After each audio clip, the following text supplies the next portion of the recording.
Hello friends, हमारे YouTube channel R2 sir Hindi पर आप सभी का स्वागत है। आप सभी के लिए लेटेस्ट ऑब्जेक्टिव क्वेश्चन लेकर आ चुके हैं। यह जो ऑब्जेक्टिव क्वेश्चन होने वाली है बिहार बोर्ड के VBI ऑब्जेक्टिव क्वेश्चन होने वाली है।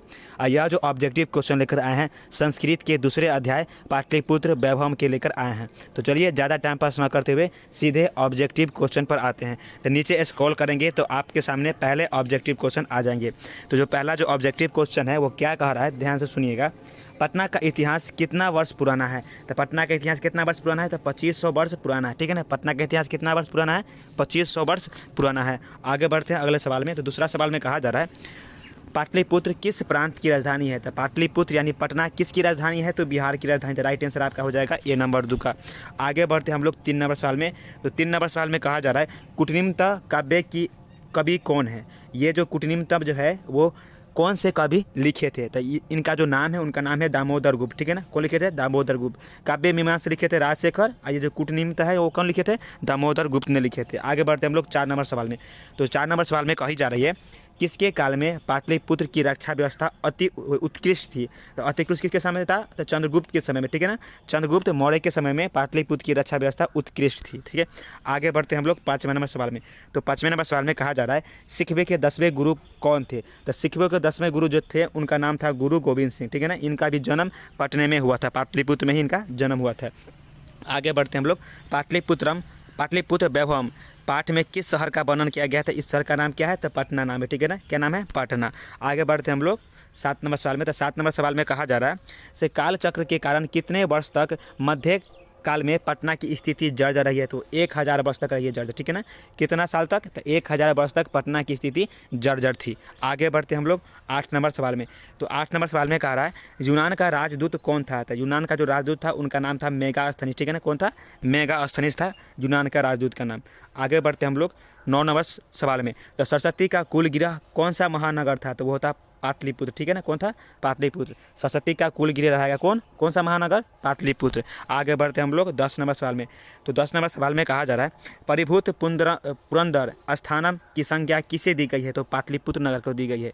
इस श्लोक में दिया गया है आपको, पहले पाटलिपुत्र वैभव में पढ़िएगा तो बताया गया है यह जो है पटना पाटलिपुत्र वो इंद्र के समान, जो इंद्र का जो स्वर्ग है उस तरह का यह महानगर है। तो कौन और कहा गया है? तो पाटलिपुत्र को कहा गया है। तो राइट आंसर आपका हो जाएगा 10 का ए नंबर। आगे बढ़ते हैं हम लोग 11 नंबर सवाल में। तो 11 नंबर सवाल में कहा जा रहा है वाराह मिहिर द्वारा रचित कौन सा ग्रंथ है? तो उस ग्रंथ का नाम है बृहत संहिता। ठीक है ना, तो राइट आंसर आपका हो जाएगा 11 का सी नंबर। आगे बढ़ते हैं हम लोग 12 नंबर सवाल में। तो 12 नंबर सवाल में कहा जा रहा है तो 12 नंबर सवाल में कहता है गुरु गोविंद सिंह का जन्म स्थान कहाँ है? तो पहले ही आपको बता चुका हूँ जन्म स्थान कहाँ है? तो पाटलिपुत्र में, पटना में इनका जन्म हुआ था गुरु गोविंद सिंह का, 10वें गुरु का। ठीक है, आगे बढ़ते हैं हम लोग काव्य मीमांसा के रचनाकार कौन है? तो राजशेखर है। कौन है? राजशेखर है। काव्य मीमांसा के रचनाकार का राजशेखर। ठीक है ना, आगे बढ़ते हैं हम लोग 14 नंबर सवाल में। तो 14 नंबर सवाल में कहा जा रहा है बुद्ध के समय पटना का नाम क्या था? तो बुद्ध के समय पटना का जो नाम था उसका नाम था पाटलीग्राम। क्या नाम था? पाटलीग्राम। इसका राइट आंसर हो जाएंगे 14 का बी नंबर। आगे बढ़ते हैं हम लोग 15 नंबर सवाल में। तो 15 नंबर सवाल में कहा जा रहा है पाटल पुष्पों की पुतली का रचना के आधार पर पटना का कौन सा नाम दिया गया था? तो दिया गया था पाटलिपुत्र। ठीक है ना, पाटल पुष्पो यानी यहाँ पर गुलाब के फूल ज़्यादा उगाए जाते हैं। ठीक है ना, उसी को बोलते हैं, गुलाब के फूल को संस्कृत में बोलते हैं पाटल। ठीक है, तो राइट आंसर आपका हो जाएगा पाटलिपुत्र। आगे बढ़ते हैं हम लोग 16 नंबर सवाल में। तो 16 नंबर सवाल में कहा जा रहा है मेगास्थनीज पटना किसके समय में आए थे? तो वो तो आए थे ये जो आए थे वो चंद्रगुप्त मौर्य के समय में आए थे पटना में घूमने के लिए। ठीक है ना, आगे बढ़ते हैं हम लोग 17 नंबर सवाल में। तो 17 नंबर सवाल में कहा जा रहा है पटना में कौमुदी महोत्सव कब मनाया जाता है? तो पटना में जो कौमुदी महोत्सव मनाया जाता था वो गुप्त वंश काल में मनाया जाता था। ठीक है ना, कब मनाया जाता था? गुप्त वंश काल थे तो उसमें पटना में कौमुदी महोत्सव मनाया जाता था। आगे बढ़ते हैं हम लोग 18 नंबर सवाल में। तो 18 नंबर सवाल में कहा जा रहा है पाटलिपुत्र पटना के नाम कब से प्रसिद्ध हुआ? तो यह जो प्रसिद्ध हुआ था वो मध्यकाल से हुआ था। कब हुआ था? पाटलिपुत्र का जो नाम है वो पटना कब से प्रसिद्ध हुआ था? तो मध्यकाल से प्रसिद्ध हुआ था। आगे बढ़ते हैं हम लोग 19 नंबर सवाल में। तो 19 नंबर सवाल में कहा जा रहा है राजशेखर की रचना कौन सी है? तो राजशेखर की जो रचना है वो काव्य मीमांसा है। ठीक है ना, कौन है? काव्य मीमांसा राजशेखर की रचना है। आगे बढ़ते हैं हम लोग 20 नंबर सवाल में। तो 20 नंबर सवाल में कहा जा रहा है कौमुदी महोत्सव किस ऋतु को मनाया जाता है? किस ऋतु में मनाया जाता है? तो वो जब मनाया जाता है वो शरद ऋतु में मनाया जाता है। कौन ऋतु में? शरद ऋतु, ठंडे के समय में कौमुदी महोत्सव मनाया जाता था। ठीक है, आगे बढ़ते हैं हम लोग 21 नंबर सवाल में। तो 21 नंबर सवाल में कहा जा रहा है पटना नगर की पालिका देवी कौन है? पटना नगर की पालिका देवी कौन है? तो पटना नगर की जो पालिका देवी उसका नाम है पटन देवी, ठीक है ना, कौन नाम है, पटन देवी। आगे बढ़ते हैं हम लोग 22 नंबर सवाल में। तो 22 नंबर सवाल में कहा जा रहा है गांधी सेतु पुल कहाँ अवस्थित है। तो गांधी सेतु जो पुल है वो कहाँ अवस्थित है, तो पाटलिपुत्र में अवस्थित है, ठीक है ना, कहाँ पर, पाटलिपुत्र में अवस्थित है। आगे बढ़ते हैं हम लोग 23 नंबर साल में। तो 23 नंबर साल में कहा जा रहा है गोलघर कहाँ अवस्थित है। तो गोलघर पटना में अवस्थित है, ठीक है ना, कहाँ अवस्थित है, पटना में। आगे बढ़ते हैं हम लोग 24 नंबर साल में। तो 24 नंबर साल में कहा जा रहा है पटना किस दिशा में गंगा नदी प्रवाहित होती है। तो पटना के उत्तर दिशा में गंगा नदी है। कौन दिशा में है, उत्तर दिशा में गंगा नदी है। आगे बढ़ते हैं हम लोग 25 नंबर साल में। तो 25 नंबर साल में कहा जा रहा है किस काल में पटना का नाम पाटलीग्राम था। तो वो बुद्ध के समय में था। कौन, किसके समय में, बुद्ध के समय, ठीक है ना। इसका राइट आंसर आपको नीचे डिस्क्रिप्शन में भी दिया हुआ है, आप जाकर वेबसाइट पर आंसर पहले से अपडेट है, जाकर आप वहाँ पर अच्छी तरह से भी पढ़ सकते हैं, जिसका लिंक मैंने नीचे डिस्क्रिप्शन में दे दिया हूँ, ठीक है ना। इसमें आपको आंसर स्क्रीन पर दिखाई नहीं देगा, लेकिन वहाँ पर आंसर अपडेट कर देंगे हम, ठीक है। तो जाकर एक बार आप चेकआउट कर लीजिएगा, नीचे डिस्क्रिप्शन में लिंक दिया हुआ है। आगे बढ़ते हैं हम लोग 26 नंबर साल में। तो 26 नंबर साल में कहा जा रहा है महावीर मंदिर कहाँ स्थित है। महावीर मंदिर पटना में स्थित है। कहाँ स्थित है, पटना में। आगे बढ़ते हैं हम लोग पाटलिपुत्र किस नदी के किनारे स्थित है। पाटलिपुत्र गंगा नदी के किनारे स्थित है। आगे बढ़ते हैं हम लोग 28 नंबर सवाल में। तो 28 नंबर साल में कहा जा रहा है पटना शब्द किस शब्द से उत्पत्ति हुई है। पतननाथ होगा, ठीक है ना, पतन से हुआ था, किस नाम से, तो पतननाथ हो जाएगा इसका राइट आंसर, ठीक है। आगे बढ़ते हैं 29 नंबर सवाल में। तो 29 नंबर सवाल में कहा जा रहा है पाटलिपुत्र का नामांतर क्या था। तो पाटलिपुत्र का जो नामांतर था वो पाटलिपुत्र था, ठीक है ना, क्या होता, पाटलिपुत्र। आगे बढ़ते हैं हम लोग 30 नंबर साल में। 30 नंबर साल में कहा जा रहा है पाटलिपुत्र किस राज्य की राजधानी थी। तो बिहार राज्य की राजधानी, ठीक है थी। आगे बढ़ते हैं हम लोग 31 नंबर साल में। तो 31 नंबर साल में कहा जा रहा है पाटलिपुत्र में किस महापुरुष की जन्मस्थली थी। तो गुरु गोविंद सिंह की जन्मस्थली थी, ठीक है। आगे बढ़ते हैं हम लोग 32 नंबर साल में। तो एशिया महादेश का सबसे बड़ा सेतु कौन सा है। तो गांधी सेतु है। कौन है, गांधी सेतु, जो कि पटना में ही है, स्थित है। आगे बढ़ते हैं हम लोग 33 नंबर साल में। तो 33 नंबर साल में कहा जा रहा है कौमुदी महोत्सव कहाँ मनाया जाता था। तो वो पाटलिपुत्र में मनाया जाता, ठीक है ना, कहाँ मनाया जाता, पाटलिपुत्र में कौमुदी महोत्सव मनाया जाता था। आगे बढ़ते हैं हम लोग 34 नंबर सवाल में। तो 34 नंबर सवाल में कहा जा रहा है चंद्रगुप्त किस वंश के संस्थापक थे। तो चंद्रगुप्त थे वो मौर्य वंश के संस्थापक थे। किसके, मौर्य वंश के संस्थापक थे। आगे बढ़ते हैं हम लोग 35 नंबर साल में। तो 35 नंबर साल में कहा जा रहा है पाटलिपुत्र बुद्ध काल में किस नाम से जाना जाता था। तो वो पाटलीग्राम के नाम से जाना जाता था, ठीक है, जो कि पहले ही आपको हम बता चुके हैं। आगे बढ़ते हैं हम लोग 36 नंबर साल में। तो 36 नंबर साल में कहा जा रहा है पाटलिपुत्र पटना के नाम से कब प्रसिद्ध हुआ। तो वो मध्यकाल में प्रसिद्ध हुआ था। किस काल में, मध्यकाल में प्रसिद्ध हुआ था।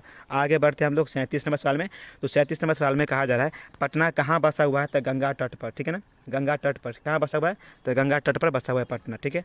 आगे बढ़ते हैं हम लोग 38 नंबर साल में। तो 38 नंबर साल में कहा जा रहा है भगवान बुद्ध का आगमन किस नगर में बहुतों बार हुआ है। तो वो है पाटलीग्राम में। किस ग्राम में, पाटलीग्राम में भगवान बुद्ध का बहुत बार आगमन हुआ है। आगे बढ़ते हैं हम लोग 39 नंबर साल में।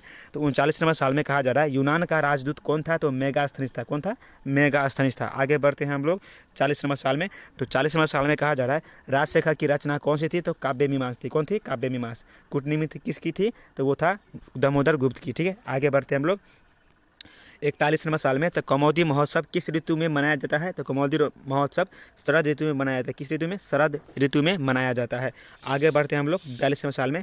तो 42 नंबर साल में कहा जा रहा है पटना नगर की पालिका देवी कौन है। तो पटन देवी है। कौन है, पटन देवी। आगे बढ़ते हैं हम लोग 43 नंबर साल में। 43 नंबर साल में कहा जा रहा है कौमुदी महोत्सव किसके शासनकाल में मनाया जाता है। तो कौमुदी महोत्सव गुप्त वंश शासनकाल में यह मनाया जाता था, ठीक है। आगे बढ़ते हैं हम लोग 44 नंबर साल में। तो 44 नंबर साल में कहा जा रहा है गुरु गोविंद सिंह का जन्म स्थल कौन है। तो पाटलिपुत्र है। कौन है, पाटलिपुत्र। आगे बढ़ते हैं हम लोग 45 नंबर साल में। तो 45 नंबर साल में कहा जा रहा है परिभूत पुरंदर स्थानम की संज्ञा किसे दी गई है। तो पाटलिपुत्र नगर को दिया गया, ठीक है ना, किसके दिया गया है, पाटलिपुत्र नगर को दिया गया है। 46 नंबर साल में आते हैं। तो 46 नंबर साल में कहा जा रहा है मेगास्थनीज किसके समय में पटना आया था। तो वो चंद्रगुप्त मौर्य के समय में आया था मेगास्थनीज पटना घूमने के लिए।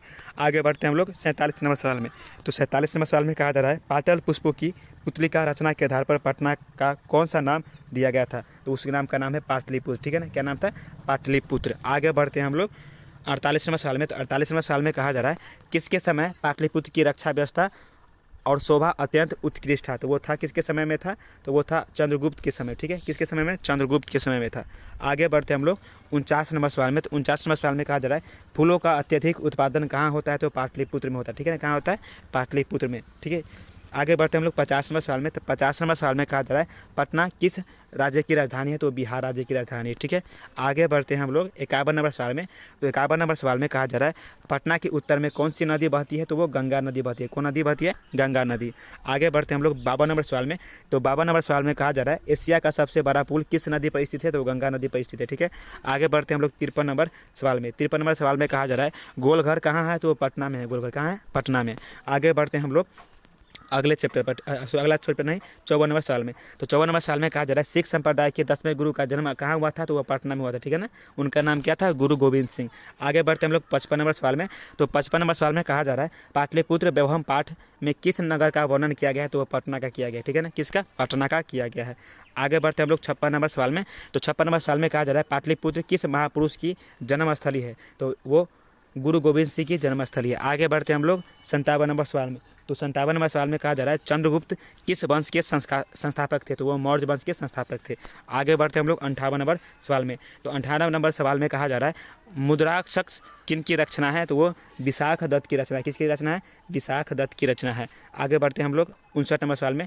तो 59 नंबर सवाल में कहा जा रहा है पटना नगर का सुमंद्रम किस वंश के शासनकाल में हुआ था? तो वो हुआ था मौर्य वंश के काल में। ठीक है ना, किस वंश के काल में? मौर्य वंश के काल में हुआ था। आगे बढ़ते हैं हम लोग 60 नंबर सवाल में। तो 60 नंबर सवाल में कहा जा रहा है किसने अपने संस्मरण में पाटलिपुत्र की रक्षा और शोभा का वर्णन किया है? तो मेगास्थनीज ने किया था। किसने किया था? मेगास्थनीज ने किया था। 61 नंबर सवाल में कहते हैं पाटलिपुत्र नगर में क्या प्रसिद्ध है? तो पाटलिपुत्र नगर में जो प्रसिद्ध है वो गोलघर प्रसिद्ध है। ठीक है ना, कौन प्रसिद्ध है? गोलघर प्रसिद्ध है। आगे बढ़ते हैं हम लोग 62 नंबर सवाल में। तो 62 नंबर सवाल में कहा जा रहा है पटना शब्द की उत्पत्ति किस शब्द से हुई थी? पटन शब्द से उत्पत्ति हुई है। किस शब्द से? पटन शब्द से उत्पत्ति हुई है पटना नाम। ठीक है, आगे बढ़ते हैं हम लोग 63 नंबर सवाल में। तो 63 नंबर सवाल में कहा जा रहा है किसने कहा कि पाटलीग्राम महानगर होगा? तो वो बुद्ध कहे थे। ठीक है ना, बुद्ध भगवान ने कहे थे से पाटलिपुत्र क्या होगा? एक दिन महानगर बनेगा। आगे बढ़ते हैं हम लोग 64 नंबर सवाल में। तो 64 नंबर सवाल में कहा जा रहा है पाटलीग्राम भविष्य में किस नाम से विख्यात हुआ था? तो वो पाटलिपुत्र नाम से विख्यात हुआ था। ठीक है ना, आगे बढ़ते हैं हम लोग 65 नंबर सवाल में। तो 65 नंबर सवाल में कहा जा रहा है कवि शिक्षा के रचनाकार कौन है? तो कवि शिक्षा के जो रचनाकार है वो राजशेखर है। ठीक है ना, कौन है? राजशेखर। आगे बढ़ते हैं हम लोग 66 नंबर साल में। तो 66 नंबर साल में कहा जा रहा है गंगा नदी के ऊपर पटना में किस सेतु का निर्माण हुआ था? तो वो गांधी सेतु का निर्माण हुआ था। ठीक है ना, महात्मा गांधी सेतु का निर्माण हुआ था। आगे बढ़ते हैं हम लोग 67 नंबर पर। तो 67 नंबर में कहा जा रहा है काव्य मीमांसा नामक किन की रचना है? तो वो है राजशेखर की। किन की रचना है? राजशेखर की रचना है। आगे बढ़ते हैं हम लोग 68 नंबर सवाल में। तो 68 नंबर सवाल में कहा जा रहा है कुटनीमतम काव्य के कवि कौन है? तो कुटनीमतम काव्य के जो कवि है उनका नाम है दामोदर गुप्त। कौन है? दामोदर गुप्त। आगे बढ़ते हैं हम लोग 69 नंबर सवाल में। तो 69 नंबर सवाल में कहा जा रहा है पटना का इतिहास कितना वर्ष पुराना है? तो 2500 वर्ष पुराना है। तो यही आपके पाटलिपुत्र वैभव के ऑब्जेक्टिव क्वेश्चन थे। तो सारे ऑब्जेक्टिव क्वेश्चन आपके 69 कंप्लीट करा दिए हैं। अगर आप पूरा क्वेश्चन को अच्छी तरह से पढ़ना चाहते हैं तो नीचे लिंक दिया हुआ है वेबसाइट का, वहाँ पर जाइए, वहाँ पर आपको आंसर भी लिखा हुआ है। तो आप जाकर अच्छी तरह से तैयारी भी कर सकते हैं। नीचे डिस्क्रिप्शन में लिंक है, जाइए विजिट कीजिए, या गूगल पर जाकर आप सर्च मार सकते हैं जय हो ITI कैंपस। जय हो ITI कैंपस मारिएगा सर्च, तो वहाँ पर आपको मीनू बार मिलेगी, सर्च बार, वहाँ पर जाकर आपको पाटलिपुत्र लिखना है, उसके बाद सर्च कर देना है, आपको सारे ऑब्जेक्टिव क्वेश्चन आपको मिल जाएंगे। आप अच्छी तरह से तैयारी कर सकते हैं। नीचे डिस्क्रिप्शन में लिख दिया हुआ है, जाकर तैयारी कीजिए। मिलते हैं नए वीडियो के साथ।